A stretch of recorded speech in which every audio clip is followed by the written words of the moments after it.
Hello everyone, today we're going to be going over how to do resolution analysis, distortion analysis, and we'll finish off with color analysis. So starting with resolution analysis, I should probably note this. This is done using ImageJ, which you can download on, I believe, the NIH website.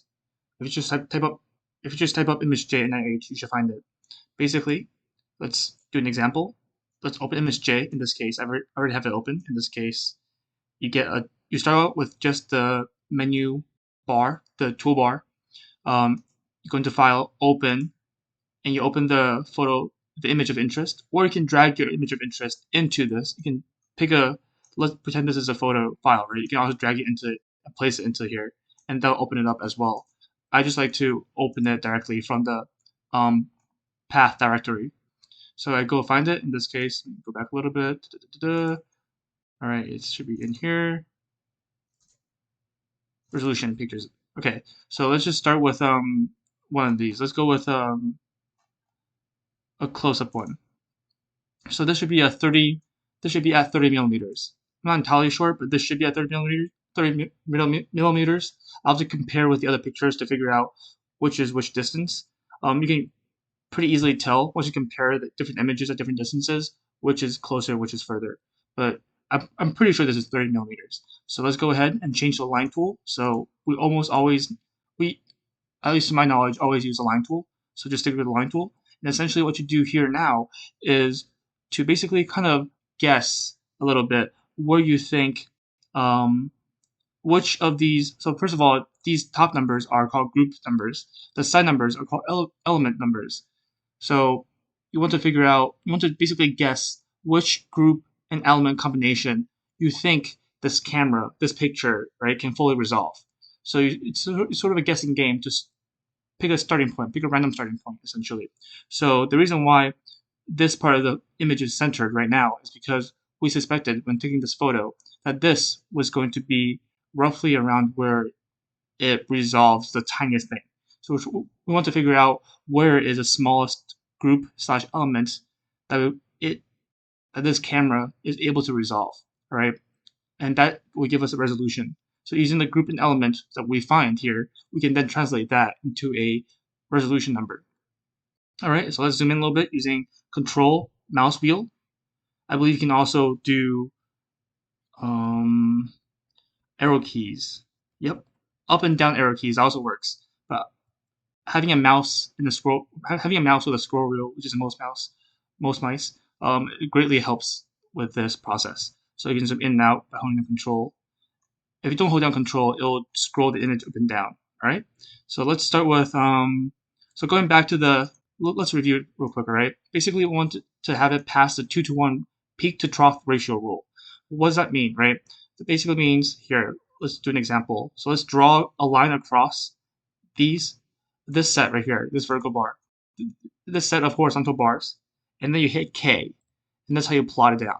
That's how you give a graph of the intensity basically across this line. It's basically plotting all the pixels that this line intersects and plotting the intensity of those pixels, right? So it goes from white, which is high intensity. So as you can see here, it starts out with high intensity. It starts with where you start dragging your line. So I start dragging the line from top going to the bottom. So the top corresponds with 0, the bottom of the line, the end of the line at the bottom corresponds with, in this case, like 29. You can see that on the bottom here. It shows you the coordinates. As you can see, as you move down the list, x is the pixel. If you look at the little bar below distance, below the x-axis, you'll see that as I move this mouse, it's changing the x as well as the y. So it's giving you the intensity of each pixel, basically. And this is a plot you get. And essentially, the 2-to-1 ratio, 2-to-1 peak-to-trough ratio rule is, in our case, you choose the lowest peak and the highest trough. You make sure that the lowest peak is twice the value of the highest trough. So to repeat, the lowest peak value is double the highest trough value. So in this case, it's a very clear-cut example, but sometimes it gets kind of confusing and kind of ambiguous. So in this case, these two peaks are basically equal. In this case, we can just pretend like they're equal and just take one of these. Let's take this one. So in this case, it's 163.9 as the value of the peak. And in this case, the troughs are pretty similar as well. So we can just pick a random one. This seems like the highest trough. It doesn't really matter in this case. They're very similar. So in this case, the trough is 55. So that was 163, and then 55, 56. This is easily double the peak. So this group/element is a pass, which means the camera can fully resolve this group/element, meaning that this is not the lowest possible resolution the camera is capable of. So we go lower, all right? So because that was so successful, I might even skip one or two elements just because that was such a clear, that demonstrated a clear ability to resolve this group/element. And one other thing is, once you start doing horizontal bars, you have to stick with horizontal bars for the rest of the image analysis just to be consistent. Usually one of these two bars will be higher quality, and that sort of depends on, I guess, the image size, I think, or it depends on, I think, the camera sensor, camera sensor. But in this case, they seem pretty equal to each other, so I'm just gonna stick with the horizontal bars in this case. So let's take another one. I skipped one in this case. I skipped element 3 here. Moving on to element 4, let's see. So same thing. This is also, the peaks are similar, the troughs are similar. So we're just looking for a peak to trough ratio of 2 to 1 in this case. So this is 150 roughly. This is 55. It's easily 2 times the amount. The value of the peak is easily two times the amount of the trough. So this is a pass as well. Moving on, because that was so successful as well, I'm going to skip 5 and go to 6. All right, so now it's getting more difficult to characterize what is a peak and what is a trough. So in this case, the lowest peak will be here, and the highest trough, I'd say, will be here. So this is 60, this is 140. So 140 is still greater than twice of 160. 142 is still greater than two times 60.7. 2 times 60.7, which is 120, 120-ish, 121.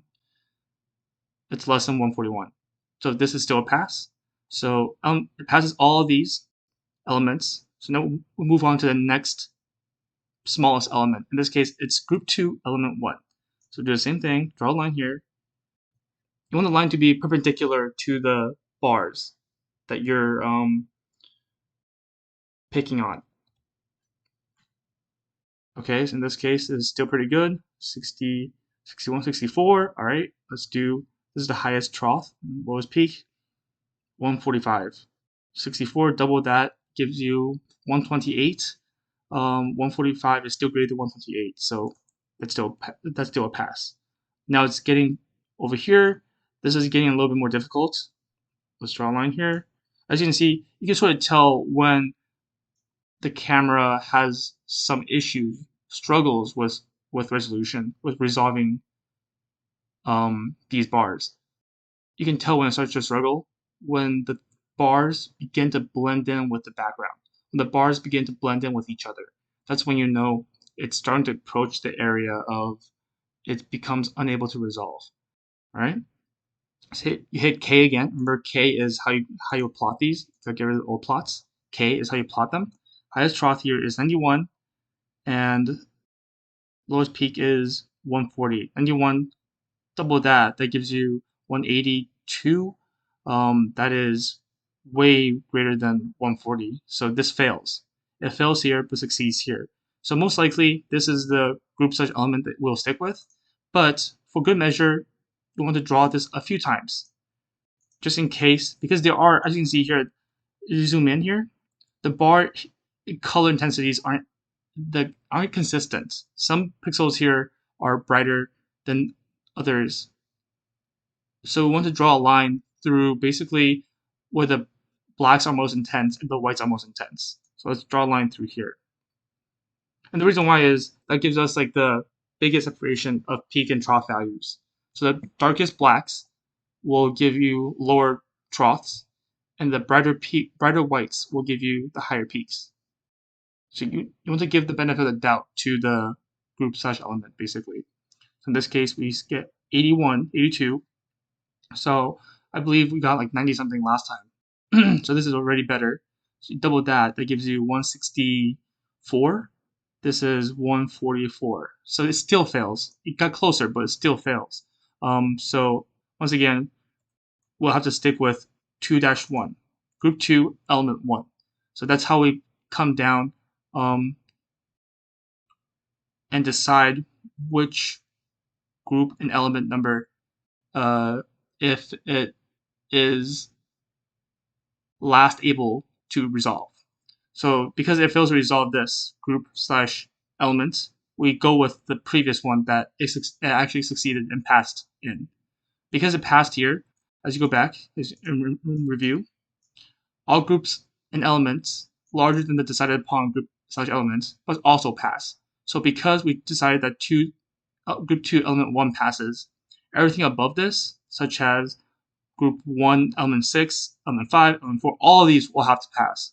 So because we tested all of these coming down, well, most of these coming down, we know that most of these all of these passes. We can pretty much confidently say that all of these passes, and this passes, but this fails. Therefore, this group and element is the one we use. So go back to the resolution data table, and we basically put down 2, 1, and then you go to the table here, and you find, so this table is based on an equation they can find online.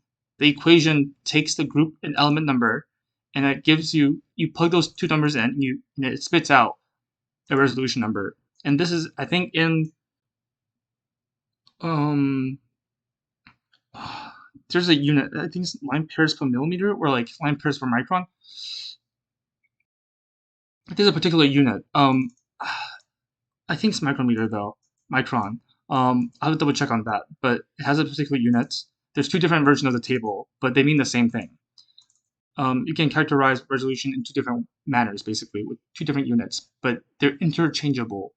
You can convert between the two units. So in this case, group 2 element 1 will give you 125. So you put that down, and do that for the other 5 trials, and that will give you the average deviation and error, which is already set up for you. And to do future trials, I guess, you can also just duplicate this folder, duplicate this page, and then clear out the old data, change the name to make sure it's up to date, and then you're good to go. All right, so that's basically the resolution analysis. We use ImageJ, 2-to-1 peak-to-trough ratio. Remember, lowest peak, highest trough if possible, if they're significantly different from each other. If not, then you just ignore the highest peak and lowest trough rule. But the 2-to-1 ratio is still crucial and essential. This as well, peak is high intensity, trough is low intensity. Okay, makes sense. Moving on to distortion analysis. All right, so the distortion analysis, we have to use Imatest. So to do Imatest, let me check the recording. All right, it's still going. Sweet. So to do the Imatest analysis, so distortion is given currently through Imatest software. Imatest costs money. But fortunately, we have the license key. It should be available in the picture that I sent you. If not, then let me know. But the key costs a lot of money, so you have to purchase it if you're somebody else, not in our lab. All right, so let me make sure the key is activated. Let me pause this recording real quick. I'll be right back. All right, and I'm back. So I just had to check that the license is activated. So basically, every time you finish analysis, you want to deactivate the license manager. Deactivate the license, basically, so someone else can use it if they want to do other testing as well. Basically, I think we have one or two keys, or one or two devices that can use the key at the same time or something. And so I want to keep the key available just in case anyone else in the lab wants to use it. So I have the key activated right now, which means I can use Imatest software to its full extent, which is what you need. So in this case, let's just quickly go over a few things before we use the software. Negative. So we're going to be looking for this thing mainly called SMIA TV, SMIA. I call it SMIA, but pretty sure it's SMIA TV distortion. A negative value gives you means barrel. There's a barrel distortion in the image. A positive value means that there's pincushion distortion. So what are those two things, right? Well, barrel distortion is what typically see as the fisheye effect. This type of distortion, the images sort of get squeezed on the edges, whereas pincushion, the image gets squeezed in the middle and gets stretched on the edges. And there's, I think, one other case where one other case here where it's sort of both. It's called a mustache, and that you will sometimes get as well. Occasionally, very rarely actually, very rarely get. It's usually barrel though, as you can see here. It's usually the case with these cameras that we have. Barrel distortion is usually the case. And two things to know: you need to put in the correct pixel size as well as the correct working distance in order to get accurate values for our results. And other important things include also having the geometric distortion value, which is good to know sometimes, but it's not recorded for our lab, as well as Imatest gives you a lot more than just distortion. I call it distortion analysis just because that's the main thing we're looking for, but it gives you focal length, it gives you field of view, it gives you magnification, among a few other things. Sharpness, it gives you that as well. It gives you quite a few different parameters, with distortion being the main emphasis of this test. So this target is quite versatile, basically. All right, so let's go back now to the software. And the one we actually need to use is SFR Plus setup. So click on that, and it should launch another window. What the? Okay. SRF. Okay. I think this is normal. Okay, yeah. This is how it works. But it asks for a picture. It asks for the image immediately, which I will find right now. Same location. Now distortion. All right. So because we took these at 30 millimeters, we took these images at 30 millimeters, we'll have to make note of that in the settings as well. So all these settings, as you can see here, these settings as well as go into more settings here. Into more settings, there's all these preset settings that you have to put in, just so it can give the correct value. So a few of these are not as important, but these two in particular are crucial: the pixel size and the lens to chart distance, as well as actually the bar to bar chart height. I don't know why this is empty actually. This shouldn't be empty. I'll have to fill this out. This one shouldn't be empty, this one shouldn't be empty, and this one shouldn't be empty. All right, so to find the pixel size, so we'll start with that first. The rest of the settings are found in the VTP, I think, image analysis document that I've linked in the group chat. But to find these two, let's start with pixel size first, okay? To find pixel size, we'll have to, you know what? This is an easier one. So again, our lens to chart distance is our working distance. We previously noted that the working distance is what? 30 millimeters, right? Convert that to centimeters, that gives you 3 centimeters. Perfect. So now we need to find pixel size in microns per pixel. To do that, we need to go back into ImageJ actually. Find an image, in this case, find an image with 30 millimeters, with the same working distance as our distortion image. So, to repeat, our distortion image was taken at 30 millimeters. Therefore, we must use a picture of the resolution target also at 30 millimeters. If the distortion picture was at 35 millimeters, we'll need to take special pictures of the resolution target at 35 millimeters. All right, this is because we need to find the correct distance in order to find how many pixels span over one of these bars for group 0 element 1. All right, group 0 element 1. We're looking to see how many pixels is the width of one bar here. How many pixels is the width of one bar in group 0 element 1? You want the line to be, again, perpendicular to the bar. In this case, this is perpendicular. Hit K again. And here on the bottom, if you hover around the edge, you'll see that x equals 9 is the number of pixels here. So each bar is 9. Each bar is roughly 9 pixels. You can do multiple bars if you want. I'll just do one. 9 pixels, right? Keep that in mind, 9 pixels. Once you have that,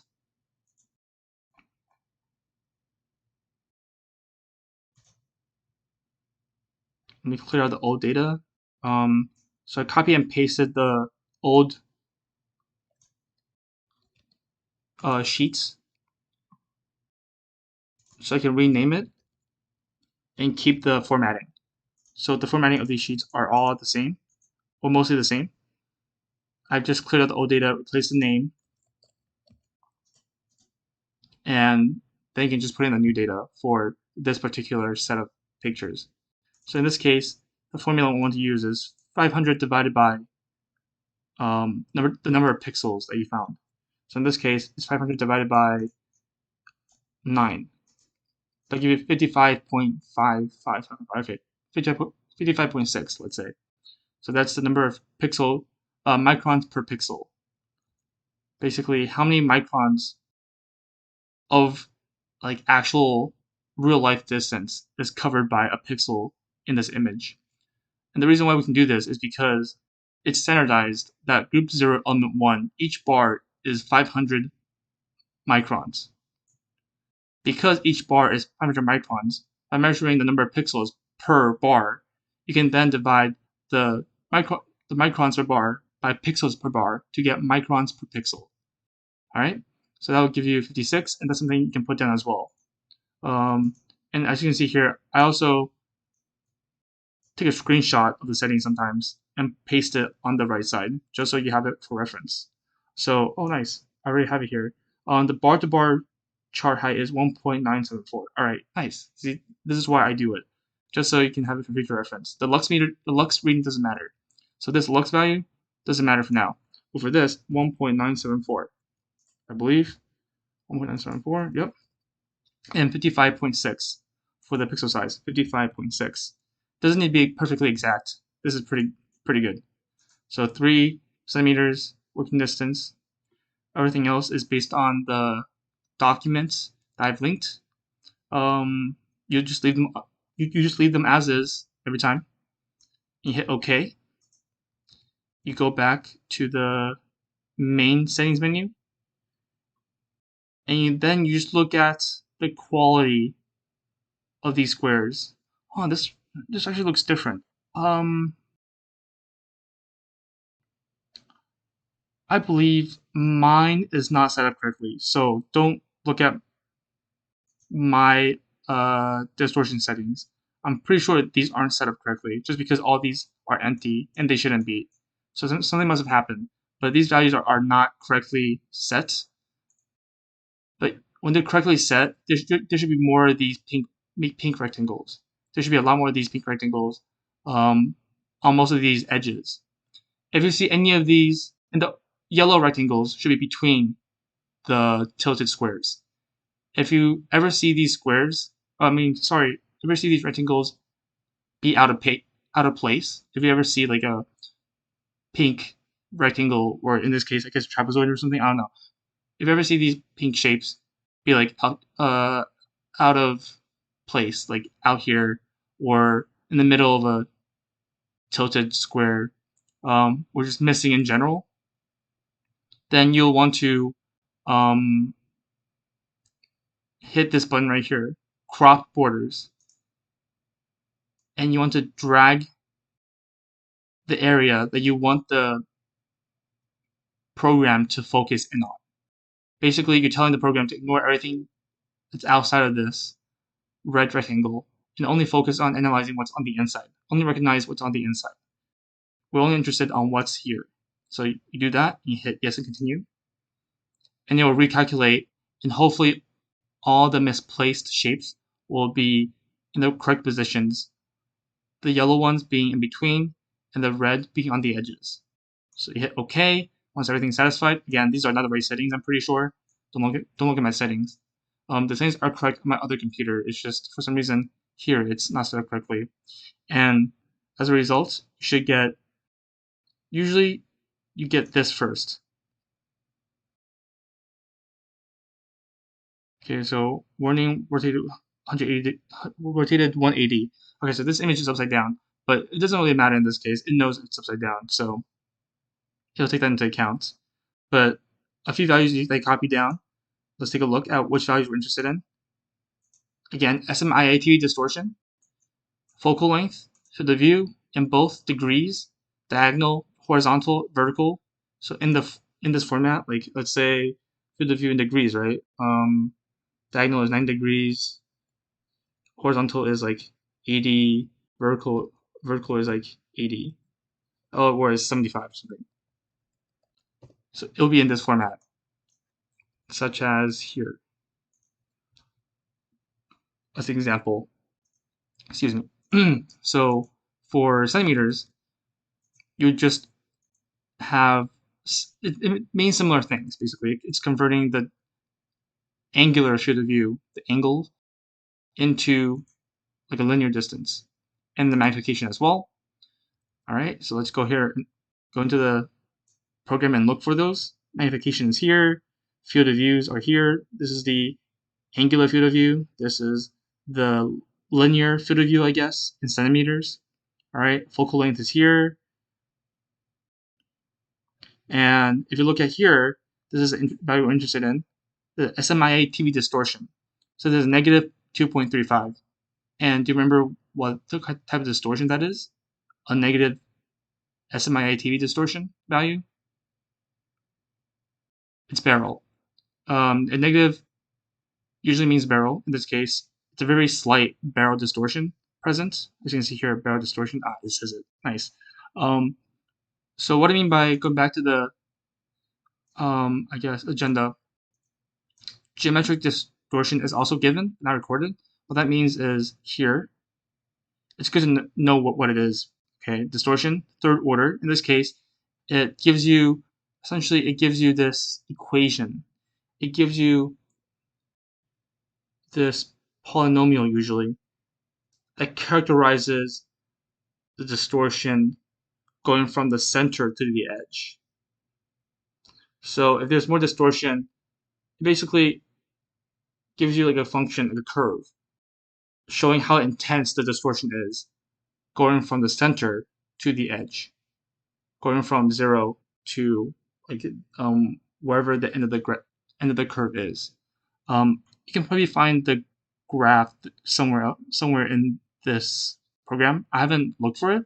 You can also just plot it on a calculator or something on Desmos, but that will give you the specific characteristic of the distortion curve, of the distortion in the image.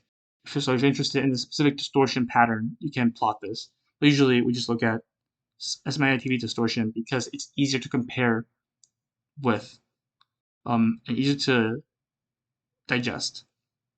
So as you may have noticed, we're missing one parameter. If you go back to here, we're missing what? Mean MTF as center. There's also there used to be another one, mean FTF at the corners, but it was at 0 for the most part, so I got rid of it. You can add it back if you think, if it is not 0. All right, so let's go back to the analysis. Oh, it disappeared for some reason. Interesting. All right, it refreshed. Give me 1 second. I don't know why it reset though. Huh? Now it's just not loading.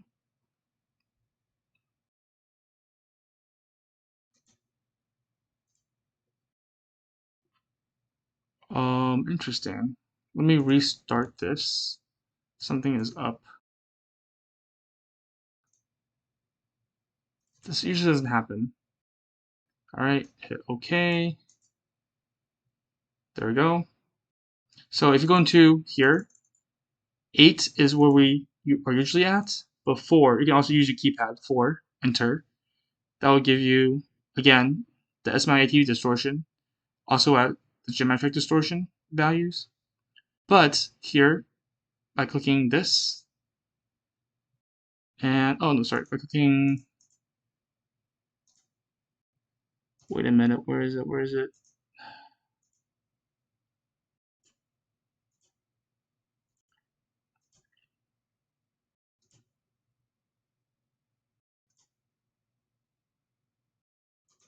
Oh, why is this different from what I usually use?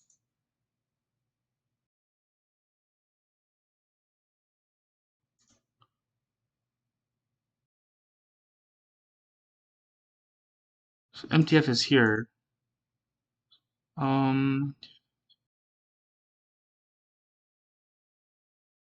MTF is here, but this is a way to show mean MTF. That's what we're interested in.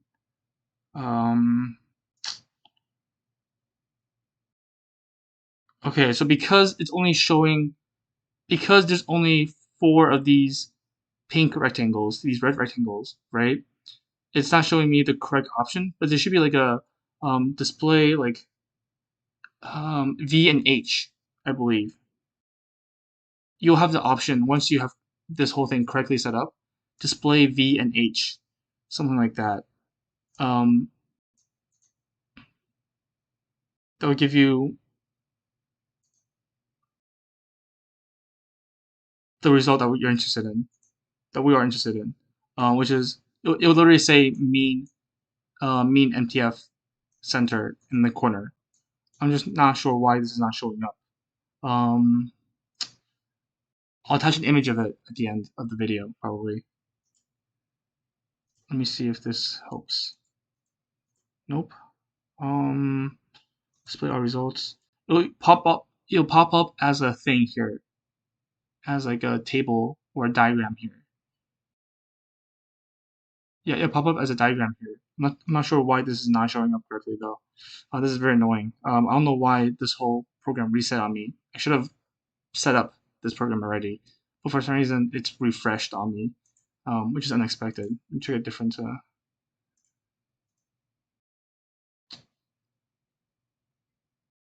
Yeah, it's SFR plus is only used. I'm just not sure why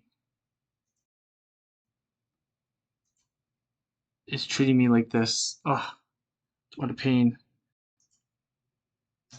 Oh, there it is. What the heck? Yeah. Okay. So once you hit like display like V and H results or something, and I guess you get rid of this, you'll see something like this, like a weighted mean summary, and then you copy down the center value. As you can see, the corner value is usually 0, so it doesn't matter. The corner value is usually 0, but this option here should have a V and H, something like V and H. You'll see it once you have it set up. I apologize for this inconvenience and uh, poor planning, I guess, on my parts. But yeah, that's basically all.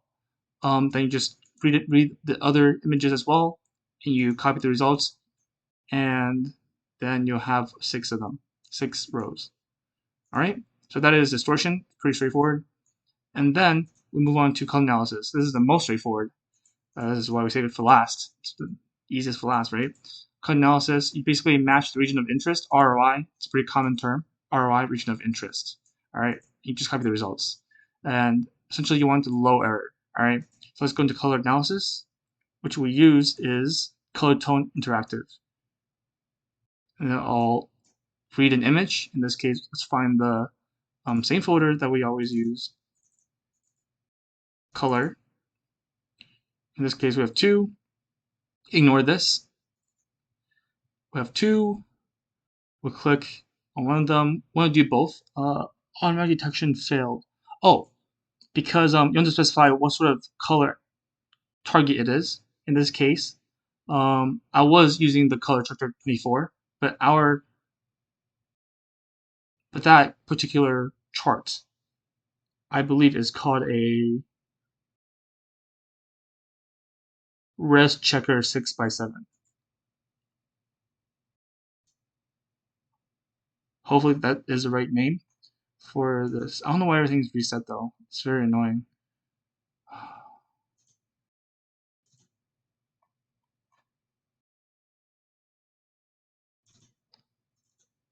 All right.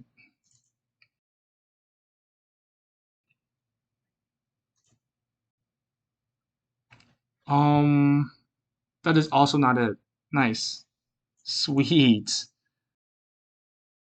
Okay, it's one of these. 20 patch. I might just have to go through these until I find one. I'm pretty sure it's this though. Alright, I'm almost positive it's this. Let's go find it again. Fingers crossed.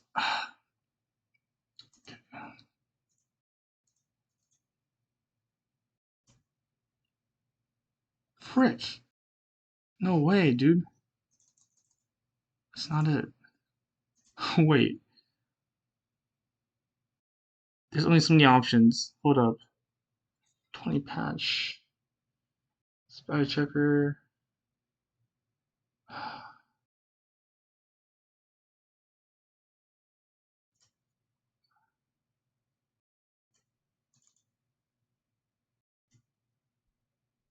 Oh man.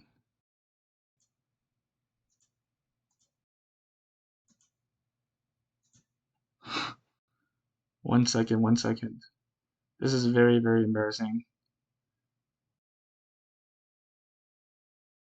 Pretty sure it's not in here though. That's so weird. Okay, Color SG. Let's try that. One of these will have to work. Oh, definitely not that. IT 8.7? No. ISO. We did this already. Dreamcatcher. Nope. Yeah, it should be rest checker 6x7. Pretty sure it's that. I'm not sure why it doesn't work.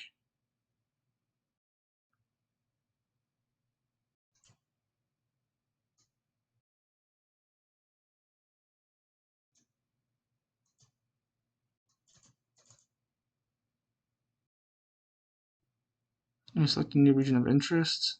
Be here.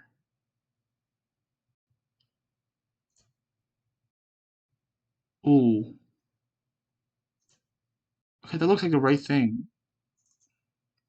Should be this.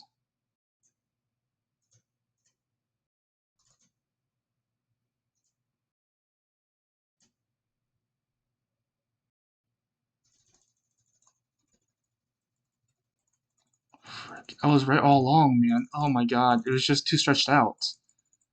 Ugh. That's very, very annoying. It's whatever though. We've overcome this challenge. Alright, so all the squares should match. Finally, all the blue grids are what they're sampling. So I want the blue grids to be within the colored squares themselves. Sorry for the inconvenience. These don't have to line up, but the rest of the color grids have to line up. So you want to make sure that each blue square only contains the colors of one square, right? Except the ones in the middle. You can ignore these in the middle. But these, you want to make sure that all these are within, each square is within the color square, all right?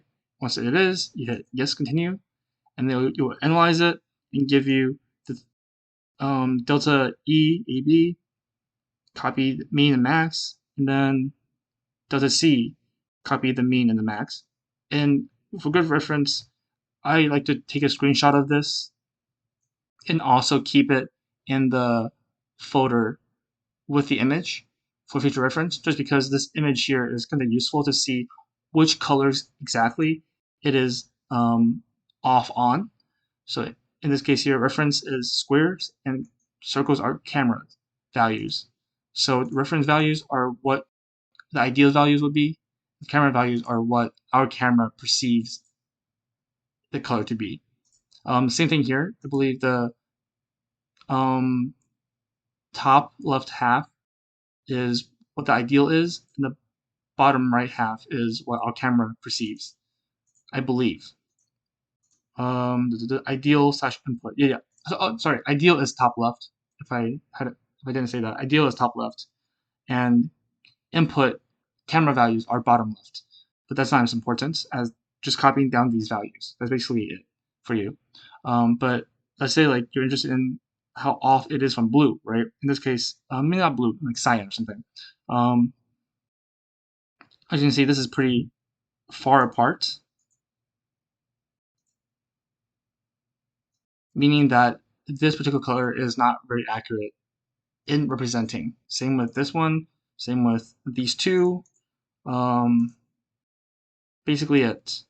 There's some other cool settings you can take a look, such as the 3D LAB. We can see exactly how far each point is. So again, this particular cut analysis measures it in like 3D space based on how bright each square is. You don't have to worry too much about that. Basically, the longer the distance between the 2 points, the larger the distance between 2 points, the less accurate it is. And these are all the possible colors representable in this color space, but that's not important as just copying these values down. These other values are also pretty important based on what sort of characteristics I want to emphasize. Basically, EAB is the oldest version of color accuracy, color error. 94 is newer, and the 2000 version is the newest. So this should be the most accurate, honestly. But we've all used AB, the oldest version, the initial version, so we are sticking with it for now until further notice. So that is color accuracy, and so just review everything. Resolution, ImageJ, distortion, Imatest, color accuracy, Imatest. Overall, everything is pretty straightforward. Sorry for all the inconvenience and for taking so long, but if you have any more questions, just like email me or Slack me or something. And otherwise, everything's pretty straightforward. Just make sure you keep good documentation so you don't get anything mixed up. Make sure your naming is all correct. I've made the files for you, so you can always just fill in these grids as needed. Fill in these charts as needed. And for color accuracy, sorry, let me show you where the color accuracy thing is. It's over here. I sometimes keep a representative photo next to the color accuracy values as well.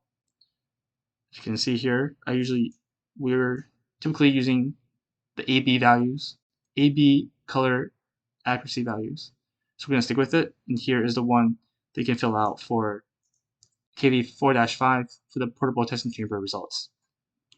And yeah, best respective image, or representative image, whatever you want to call it. And that's basically it for this video. Hopefully that was somewhat helpful and not complete boondoggle or something. Well, take care. Good luck.